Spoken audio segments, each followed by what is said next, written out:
How many impressions and contacts does it take to close a deal? If you don't live in the marketing world, number one, count yourself lucky. But if you don't, you might not have heard of this report put out by Hockey Stack in the last few weeks. The marketing world is all in a tither about it. Very upset by the numbers put out by Hockey Stack. And Hockey Stack is an analytics company. They trace, customer journeys. It's supposed to be an attribution software, right? So they have a vested interest in this. So yes, take some of their numbers with a grain of salt, because they're going to say in this report that it takes a ton and it's super complicated to get actual deals done these days. And of course, look, they have a vested interest in it because they're going to say, buy our software so that you can track this incredibly complicated journey and track these things, right? So we're starting from there. But here's what I have to say about this report. Look, the exact numbers, are these real? Because here's the numbers. Here's what they say. And this is for B2B SaaS, but I think it applies to everybody who does marketing. You're selling a product or a service.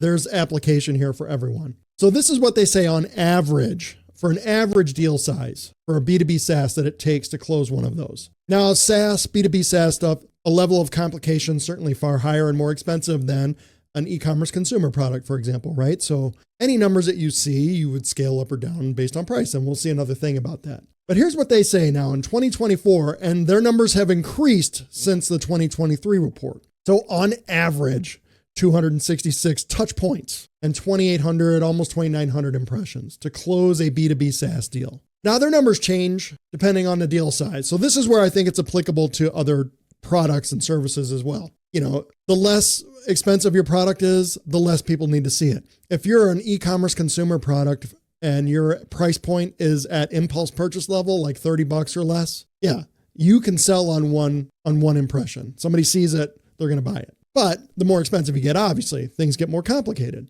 Where I think this applies to everybody, though, is not necessarily these numbers. And I understand these numbers, this has just upset people. So I've seen a lot of marketers out there say, well, it takes that if your content is terrible. It might take that, but you don't need to keep making content. Make fewer things that are very high quality. And, one of the biggest arguments I ever have as a fractional CMO when I come into a company is telling them, you need to increase your output. Oh, no. We focus on high quality. Look, everybody's focused on quality. This is my thing about it. Nobody really sets out, unless you're a scummy company who just really is a spammer. No one is setting out to make just low quality content. Everything everyone is making to market their product or service, when they put that out, they're happy with it. They think this is an excellent piece for us that should fit our audience. This does everything that we're hoping it does, right?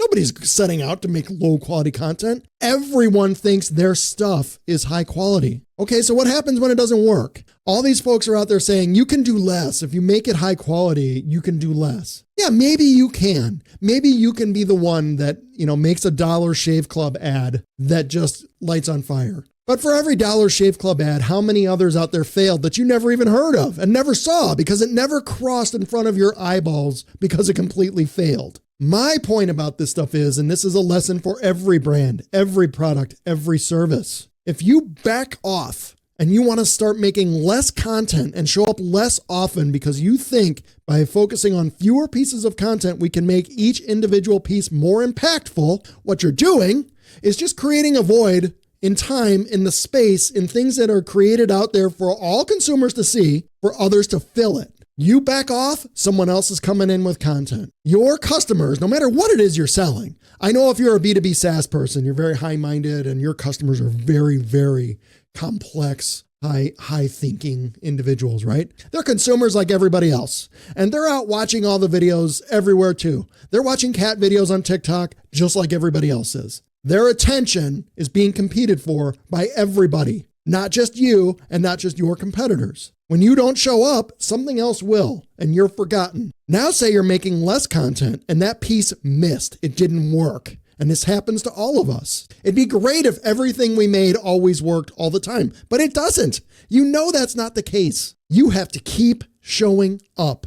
Whatever these numbers are, whatever they are, argue over the exact numbers. Is it 2,878 impressions, really? I don't know, but I'll tell you what it is. It's more this year than it was last year. And it will be more next year than it is this year, just because there's so much stuff going on. There are so many things competing for the attention of the mind of your customers whatever it is you're selling. You have to show up or you're never going to be remembered. And you have to be remembered to be purchased at the time your customer is ready to buy. They have to think of you. How are you going to do that? Because you posted this one awesome case study last month and that was the thing? You posted one awesome case study. Now what's the next thing? What's the next thing to educate them on? Because someone might see that and think, that's pretty cool. How does that apply to me though? You have to keep showing up.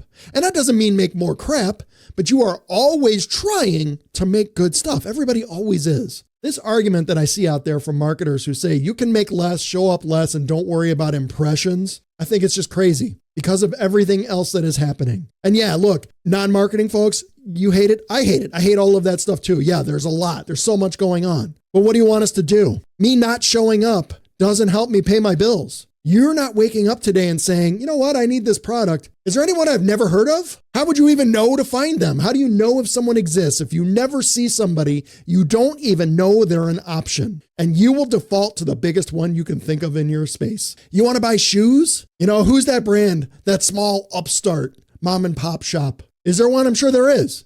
But how do I know? Because I've never seen them. So you're going to go to the big boys. I don't know. Nike's got a sale going on right now. I'll probably get them because I know I can trust them. If you don't show up, you have no chance. And you have to keep showing up over and over and over.